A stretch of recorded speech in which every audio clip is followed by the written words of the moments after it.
ጤና ይስጥልን የቢዝነስ በብልሃት ቤተሰቦች እንዴት ናችሁ? ደህና ናችሁ? እኔ በጣም ደህና ነኝ። ቢዝነስ በብልሃት ቻናላችን ስለ ቢዝነስና ተያያዥ ጉዳዮች በማውራት ይታወቃል።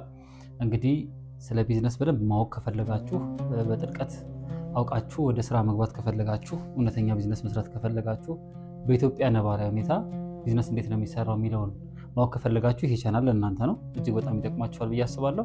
እኔ ሳሙኤል ነኝ። የማወራው ከረጅም ጊዜ ኤክስፒሪየንሴ ካነበብኩትና በህይወቴ ለማዳበር ከሞከርኩት ከታገልኩት ስለሆነ በደንብ በትኩረት እንድትከታተሉኝና እስከ መጨረሻው እንድታዩ ጋብዛችኋለሁ። አመሰግናለሁ።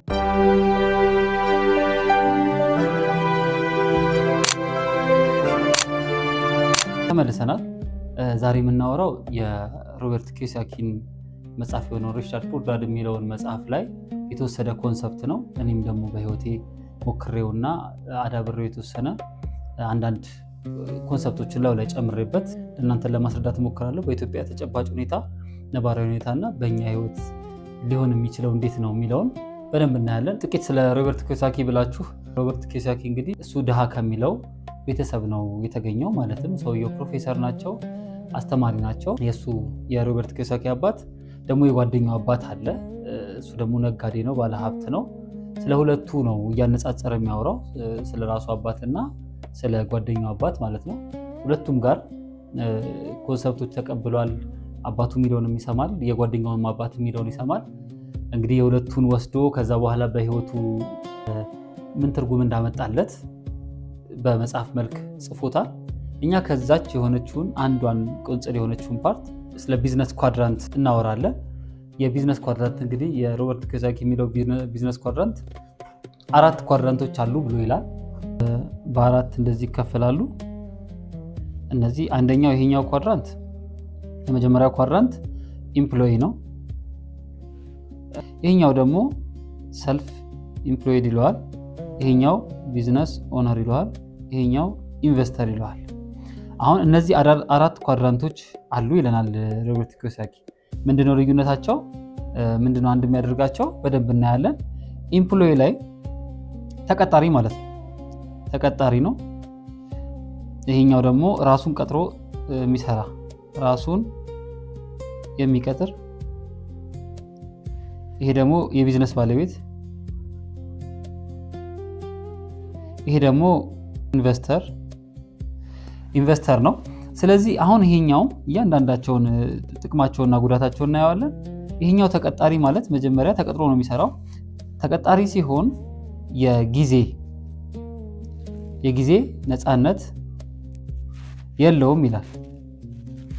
ተቀጣሪው የጊዜ ነፃነት የለውም፣ የገንዘብ ነፃነት የለውም፣ የጊዜ ነፃነት የለውም፣ የገንዘብ ነፃነት የለውም። ይህ ማለት እንግዲህ ምንድነው? ተቀጣሪ ስንሆን ያው በሰውየው በቀጠረን ሰው መልካም ፍቃድ ነው አይደለ የምናርፈውም እንደፈለገን የምንሆነው። ፍቃድ እንኳን የዓመት ፍቃድ ጠይቀን ነው ፍቃድ የምንወጣው። ጠዋት 2 ሰዓት መገኘት አለብን፣ ማታ እንዲሁ ኦቨርታይም መስራት ካለብን ኦቨርታይም መስራት አለብን እና በዚህ ምክንያት የጊዜ ነፃነት አይኖረውም ማለት ነው ተቀጣሪ ስንሆን። ሌላው ደግሞ የገንዘብ ነፃነት እንዳልነው፣ የገንዘብ ነፃነት ማለት ለምሳሌ ቅጥር ከሆነ 10 ሺህ ብር ወይ 20 ሺህ ብር 100 ሺህ ብር ከሆነ ቅጥራችን ከዛ ፈቀቅ የሚል ነገር የለውም። በአመት ወይም በ2 ዓመት ደሞዛችን ይጨመራል። በዛች ልክ ነው የምንኖረው። ከዛ እንደፈለግን ሰርተን እናገኝ፣ በጣም ብዙ ሰርቼ ብዙ አገኛለሁ የምንለው የገንዘብ አይነት አይኖርም።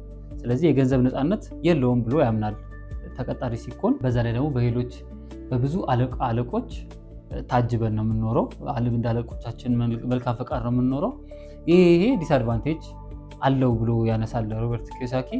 ሰልፍ ኢምፕሎይድ ላይ ስንመጣ ደግሞ ሰልፍ ኢምፕሎይድ እንግዲህ ራስን ቀጥሮ እንደ መስራት ማለት ነው። ራስን ቀጥሮ መስራት ማለት ለምሳሌ አንድ ሰው እንግዲህ ያው ቡቲክ ቢከፍት እዛ ቡቲክ ላይ ራሱ ከሆነ የሚሰራው ቆሞ የሚውለው ያንን ሰልፍ ኢምፕሎይድ እንለዋለን።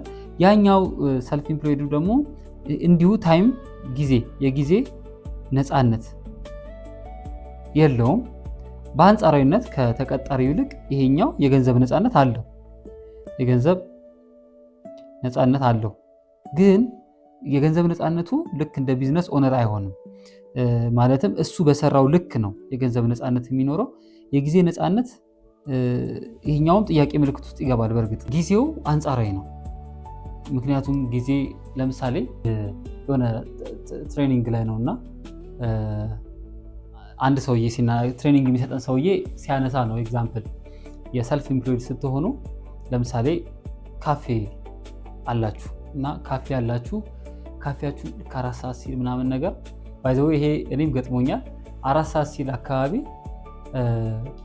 ሰዎች ይመጣሉ ወደ ካፌያችሁ እናንተ አላችሁ በሰራችሁ ቁጥር ነው ብር የምታገኙት እና ወደ ካፌያችሁ ሰው ሲመጡ ሰውዬው ህንዳይ ነው ትሬኒንግ የሚሰጠን ሰውዬ ልክ መጡና ያያቸዋል እሱ ሻተሩን እየዘጋ ነው ከዛ ልክ ሲያያቸው መጡና እነሱ you are closing ምናምን ነገር ሲሉት no I'm just testing the door ብሏቸው ከፍ ዝቅ አድርጎት ሻተሩን ከፍቶት ነው ግቡ የሚላቸው አይነት ነገር ኤግዛምፕል አንስቶልናልና ትክክል ነው ማለት ይሄኛውን ኤግዛክትሊ ይሄ ነገር ይገጥሙኛል በማታ ሰዎች ይመጣሉና አልዘጋነውም በሩን ግን እየተመቻቸን ነው እና እየዘጋችሁ ነው እንዴ ያሉ አይ እየዘጋ ለባይ ያስተካክልን ነው ምናምን ነገር ብለናቸው 4 ሰዓት ላይ ማለት ያስተካክልን ነው አንዳንድ ነገሮች ምናምን ነገር ብለናቸው ግቡ እንስራላችሁ ብለን ወደ ስራችን ገባ ማለት ነው ስለዚህ ምንድነው መሰላችሁ ሰልፍ ኢምፕሎይድ ስንሆን በቃ በጣም ረጅም ሰዓት እንሰራለን ጠዋት 12 ሰዓት ልንነሳ እንችላለን ከዛ በኋላ ማታ 4 ሰዓት 5 ሰዓት ልንተኛ እንችላለን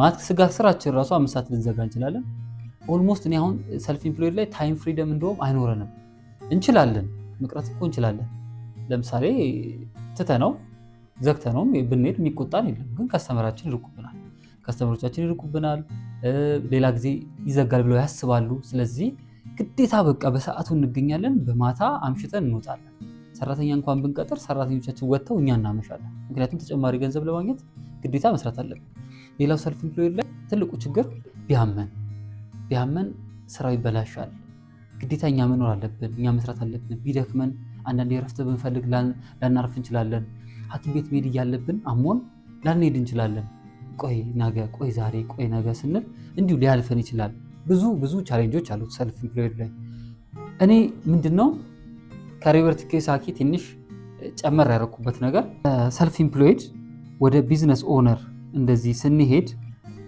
ቢዝነስ ኦነር ላይ ሙሉ ለሙሉ ቢዝነሱን ኦን ማድረግ ማለትም እናንተ ሲኦ ልትሆኑ ይችላላችሁ ስራውን የሚሰሩላችሁ ሰዎች ይኖራሉ እናንተ ብትቀሩ እናንተ ባትኖሩ ቢዝነሳችሁ ይሰራል ግን እዚህ መሃል ላይ አለች መሸጋገሪያ ወደዚህኛው የምትሸጋገሩባት አንድ አለች ለምን እዚህ ጋር ሰራተኛ ብትቀጥሩ እዚች ፓርት ላይ እቺ ፓርት መሸጋገሪያ ፓርት ላይ ሰራተኞች ብትቀጥሩ ለምሳሌ 3ም 4ም ሰራተኛ ልትቀጥሩ ይችላላችሁ ቢዝነስ ኦን አረጋን አትሉ እዚህ ፓርት ላይ ቢዝነስ ኦነር አይደላችሁ ግን 4-5 ሰራተኛ ኖሯችሁ ሳምንት ብትቀሩ 15 ቀን ብትቀሩ ወይም ደግሞ 1 ቀን 2 ቀን ብትቀሩ የሚችላችሁ ፓርት አለ እዚህኛው ፓርት ላይ ከዚህ ወደዚህ መሄጃችሁ ላይ ማለት ነው እዚህ ጋር ሙሉ ለሙሉ ሲስተማቲክ ሆኖ ሲስተሙ ራን እያደረገ እናንተ ብትኖሩ እንዲሰራ ማድረግ መቻል ነው ቢዝነስ ኦነር ላይ ግን ከዛ በፊት እሱን ቢዝነስ ኦነርነቱን ቢልድ እያደረጋችሁ እያለ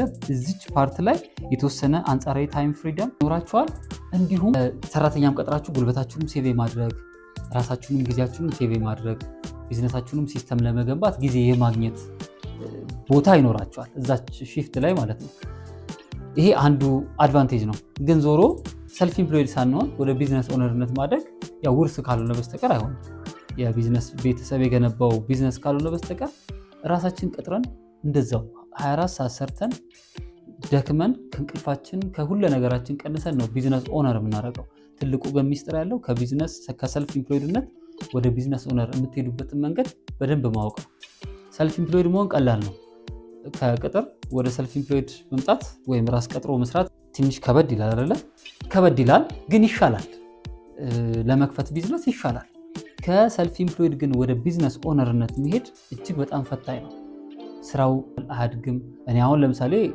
ኦልሞስት እዚህ መሃሏ ላይ ነው ያለሁት ወደ ቢዝነስ ኦነር ለመሄድ ገና ለምጣጣር አይነት ሰው ነኝ ምክንያቱም ቢዝነስ ኦነር ለመሆን በጣም ትልቅ አቅም ይፈልጋል ትልቅ ቢዝነስ ይፈልጋል የትራንዛክሽን በጣም ይፈልጋል ብዙ ስራ ይፈልጋል እና ወደዛ ለመሸጋገር በጣም ብዙ ይቀረኛል፣ ግን ጥረት ላይ ነኝ። ሰልፍ ኢምፕሎይድ ላይ ሆነን በጣም ረጅም ጊዜ እንቆያለን። ስራው ከሌለ በደንብ ስራው ትራንዛክሽኑ ከሌለ ቻሌንጆች ከበዙት ወደዛ ለማደግ እንትን ይለናል። ሁለተኛ አስተሳሰባችን ምን ይመስላል? ለምሳሌ ለሰራተኛ የመስጠት ችግር ካለብን አሳልፈን የመስጠት እኔ ብቻ ካልሰራሁት የምንል ከሆነ ቢዝነሳችንን ለመገንባት ጊዜም አይኖረንም፣ እውቀትም አይኖረንም፣ ለማሰብም ጊዜ አይኖረንም። ሁል ጊዜ እዛው ሩቲን ይሆንብናል። በጣም ብዙ ብር ልናገኝ እንችላለን፣ በሚሊዮኖች እኮ ልናገኝ እንችላለን ሰልፍ ኢምፕሎይድ ነን። ግን ያንን ሚሊዮን የተወሰነ በጀት ከዛ አንስተን ራሳችንን ገለል እያደረግን ሰራተኛ እያስቀመጠን ገለል እያደረግን ሲስተም ቢውልድ የማድረግ እንትኑ የለንም። ብዙ ጊዜ በቃ እኛ ስንቆም ይቆማል ቢዝነሱ ሙሉ ለሙሉ። ለልጆቻችን ራሱ ለማውረስ አንችልም። እንደዚህ አይነት ቢዝነስ ይከብደናል ትንሽ። ስለዚህ ሞር ወደ ቢዝነስ ኦነር ማደግ አለብን የሚል እሳቤ ነው ያለው ሮበርት ኪዮሳኪ። ሶስተኛው እንግዲህ ቢዝነስ ኦነር ነው።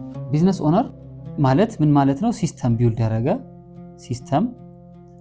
ሲስተም የገነባ በቃ ይሄ ነገር ነው። አሁን ለምሳሌ አንድ ጨርቃጨርቅ ፋብሪካ ቢኖር ይሄ ጨርቃጨርቅ ፋብሪካ ሲኢኦ አለው። ከዛ በኋላ ከስሩ ደግሞ ማኔጀሮች አሉ። እንደገና ዕቃ አቅራቢ አለ፣ ሂውማን ሪሶርስ አለው፣ ፋይናንስ አለው። ሁሉን ነገር አሟልቶ ያኛው ቢዝነስ ኦነር ዋናው ሰውዬ ይሄኛው ቢዝነስ ኦነር እነዛን ይመራል፣ ከታች ያሉትን ይመራል። የሚገናኘው ከነዚህ ሰዎች ጋር ነው። ይሄ ሰውዬ ከነዚህ ሰዎች ጋር ነው የሚገናኘው። ታች ካሉት 100፣ 200፣ 300 ሰራተኞች ጋር አይገናኝም። ዲቴል ስራውንም አያይም ማለት ነው። ኳሊቲ ኮንትሮል ይኖረዋል። ስለዚህ ቢዝነስ ኦነር ማለት አንድ ቢዝነስ ኦን አድርገን ከዛ በኋላ ያንን ቢዝነስ ራን ማድረግ መቻል፣ መምራት መቻል ማለት ነው። ይሄ ቢዝነስ ኦነር ምንድነው ጥቅሙ? አንደኛ ታይም ፍሪደም በደንብ አለ። ፋይናንሻል ፍሪደም ይኖራል። ምክንያቱም እኛ በሰራ ነው አይደለም የምናገኘው። እንደ ሰልፍ ኢምፕሎይድ አሁን ሰልፍ ኢምፕሎይድ ላይ እኔ ሰርቼ አይደለም ማገኘው፣ ወይም መሀል ላይ ከገባው 1፣ 2 ሰራተኞች፣ 3 ሰራተኞች፣ 10 ሰራተኞች ቀጥሬ እነሱ በሚሰሩት ነው ማገኘው። ይሄኛው ሰውዬ ግን 300፣ 400 ሰራተኛ በሚሰራው ያገኛል ማለት ነው። እሱ ማኔጅ በማድረግ በማየት ኦቨርኦል ካምፓኒውን ኮንትሮል በማድረግ ደግሞ ካፒታል ካነሰው ካፒታል በማምጣት በእንደዚህ አይነት ነገሮች ካምፓኒውን ያሳድጋል። ካምፓኒው ደግሞ ለሱ ይከፍለዋል ማለት ነው። ይሄ በጣም ትልቅ ደረጃ ስንደርስ የምንደርስበት ቦታ ነው። ሌላኛው ኢንቨስተር ነው። ኢንቨስተር ማለት በቢዝነስ ኦነርነትም ሆነ በተለያየ ምክንያት ብሮች ይኖሩናል፣ የግል ብራችን። ያንን ብር አንድ ካምፓኒ ላይ ኢንቨስት ማድረግ ወይም የተመሰረተ ካምፓኒ ላይ ኢንቨስት እናደርግ። አሁን ካፒታል ማርኬት መጥቶ የለ ልክ ካፒታል ማርኬት ላይ አንድ ካምፓኒ እንደ መግዛት ማለት ነው። ከዛ እኛ ምንም ኢንቮልቭ አናደርግም፣ ትርፋችንን ብቻ ነው የምንቀበለው። በአመት ካምፓኒው ያተረፈውን ትርፍ ክፍፍል ላይ እኛ እናገኛለን። አሁን ባንክ እንደ መግዛት ነው። የባንክ ሼሮች ይሸጡ የለ የባንክ ሼሮችን ላይ ገዝቶ ኢንቨስት ማድረግ። በነገራችን ላይ በአሁኑ ዘመን ኢንቨስተር ለመሆን ያን ያህል ብዙ ሀብታም መሆን አይጠበቅበት። አሁን ካፒታል ማርኬት ላይ ከ5,000 እስከ 10,000 እንደዚህ ኢንቨስት ማድረግ እንችል የለ። ስለዚህ ኢንቨስተር ማለት ያለውን ብር ኢንቨስት ያደርጋል። ከዛ በኋላ በአመት ገቢውን ይሰበስባል ማለት ነው። 20,000 ትሁን 100,000፣ 1 ሚሊዮን፣ 10 ሚሊዮን፣ 100 ሚሊዮን ምንም ሊሆን ይችላል። ያንን ብር ግን ኢንቨስት ያደርጋል ወይም ሼር ይገዛል። ከዛ በኋላ እዛ ካምፓኒ ላይ አይቀጠርም፣ አይሰበሰብም። ሁላ ቦርድ አመራር ካልሆነ በአመት አንዴ ሊሰበሰብ ይችላል የአባላት ስብሰባ ላይ። ከዛ ውጭ ምንም አይነት ኢንቮልቭመንት አይኖረውም። ከላይ ነው የሚያየው ካምፓኒውን ቀድሞ አስቦ ይሄ ካምፓኒ ሊያተርፍ ይችላል ብሎ ነው ኢንቨስት የሚያደርገው። ከዛ በኋላ በአመት ትርፋችንን እንወስዳለን፣ ካፒታላችን እያደገ ይመጣል። ይህ ማለት ኢንቨስተር ነው። ግን ይሄ ሌቭል ትልቅ ብር ኢንቨስት ሲደረግበት በቃ ኦልሞስት ሪታየር አድርጋችሁ ዘና ብላችሁ ትኖራላችሁ። ብራችሁ በየአመቱ ይመጣላችኋል ማለት ነው። ከእድሜም ጋር አሁን እድሜያችሁ ሲገፋ አክቲቭሊ ሊያሰሩ ስለምችሉ ይሄኛው ወደዚህኛው ፓርት ትሸጋገራላችሁ። በአጠቃላይ ግን ሩቲኑ የሮበርት ኪዮሳኪ ያስቀመጠው ይህንን ነው። አሁን እኛ የቱ ጋር ያለ ነው? ራሳችንን እንጠይቅ። ኢምፕሎየር ነን? ሰልፍ ኢምፕሎየር ነን? ቢዝነስ ኦነር ነን ወይስ ኢንቨስተር ነን? ሞር እኔ ፎከስ ማድረግ የምፈልገው በቻናላችን አሁን ባለንበት ኮንዲሽን ያው ስለ ቢዝነስ ኦነርና ስለ ኢንቨስትመንት ትልልቅ ሰዎች፣ በጣም ኤክስፒሪየንስ ያላቸው ትልቅ ደረጃ የደረሰው ህይወቱን የኖሩት ሰዎች በደንብ ያስተምራሉ። እኔም ከነሱ እማራለሁ፣ እናንተም ከነሱ ትማራላችሁ። እኔ ሞር ኢምፕሎይድ እና ሰልፍ ኢምፕሎይድ ላይ ፎከስ እናደርጋለን። ምክንያቱም እነዚህን ነገሮች ነው በደንብ ሰርተን ከዛ ወደዛ ማደግ ያለብን። እኔም ሳድግ ደግሞ አብረን ቻናላችንም አብሮ ያድጋል ማለት ነው ወደዛ ሌቭል። የማላውቀውን ነገር ብዙ አላወራችሁም፣ እንደ ቲዮሪ ነው ማወራችሁ። አሁን ቢዝነስ ኦነርነትን በደንብ አላውቀውም፣ እንደ ቲዮሪ ግን ላወራችሁ እችላለሁ። አሁን ያለኝ ቢዝነስ ሰው ቀጥሬ ይሰራለሁ፣ ሰዎች ይሰራሉ። ግን ቢዝነስ ኦነር ነው ማለት አይደለም። ስቲል እኔም ኢንቮልቭ አደርግበታለሁ በብዙ ነገር። ስለዚህ እኔም እየሰራሁት ነው። ሰልፍ ኢምፕሎይድ ነኝ ማለት ነው። ሰልፍ ኢምፕሎይድን ግን በአግባቡና በጥንቃቄ ካልሰራ ነው እና ካልመራ ነው ወደ ቢዝነስ ኦነርነት ማደግ አንችልም። ምንጊዜም ሰልፍ ኢምፕሎይድ ስንሆን ቢዝነስ ኦን ማድረግ አለብኝ ወይም የቢዝነስ ኦነር ሜንታሊቲ ይዘን እሱን ቢውልድ ለማድረግ እያንዳንዷን ስቴፓችንን ብንሄድ ጥሩ ነው እላለሁ። ይህን ይመስላል የሮበርት ኪዮሳኪ የቢዝነስ ኳድራንት። እናንተ ደግሞ አይታችሁት መጽሐፉን ያነበባችሁ ካላችሁ ከኔ የተሻለ በደንብ የተረዳችሁ ሰዎች ትኖራላችሁ። ኮሜንት ላይ ጻፉልን። እንደዚህ ነው በዚህ መልኩ የተረዳሁት ብላችሁ ጻፉልን። ከወደዳችሁት ላይክ አድርጉ፣ ሼር አድርጉ። ለሰዎች ይደርሳል፣ ቢደርስ ጥሩ ነው፣ ይጠቅማል፣ ያስተምራል የምትሉ ከሆነ ለሰዎች ሼር አድርጉት። ቻናላችን እንዲያድግ ከዚህ በላይ በጣም ብዙ አይነት ነገሮችን እንድንሰራላችሁ ከፈለጋችሁ ሰብስክራይብ በማድረግ እንድትተባበሩን ጠይቃችኋለሁ። እኔ ሳሙኤል ነበርኩኝ ከእናንተ ጋር የቆየሁት። ሳምንት በሌላ የቢዝነስ ሀሳብ እመጣላችኋለሁ። እስከ ሳምንት ሰላም ሁኑ። አመሰግናለሁ።